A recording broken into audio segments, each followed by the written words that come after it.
Augustus Tolton holds the title of Servant of God, which is the first step in the canonization process. Bishop Joseph Perry of the Archdiocese of Chicago is responsible for investigating Tolton's life and proving him worthy of sainthood. He's going through a process where any of his writings are examined, his documents are examined, because the church looks for heresies.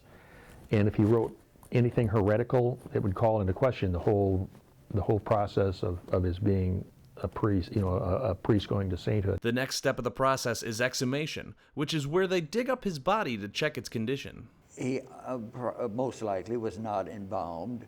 Most likely it was a wooden casket. And we're talking 1897. They won't find anything. Maybe a piece of major bone, or maybe a cassock button or a rosary, or something that wouldn't deteriorate. Once the body is identified, the committee will then examine one of Tolton's possible miracles. If they can prove it happened, Tolton would then be called venerable, which is the next step in the road to sainthood. At the time of a rather critical point in this patient's collapse, a group of people here and in Quincy began praying to God through Tolton's intercession for this person to be saved, helped, rescued, or whatever. And it seems that approximate to the recovery of the individual, those prayers were answered. Tolton requested to have his body buried in Quincy.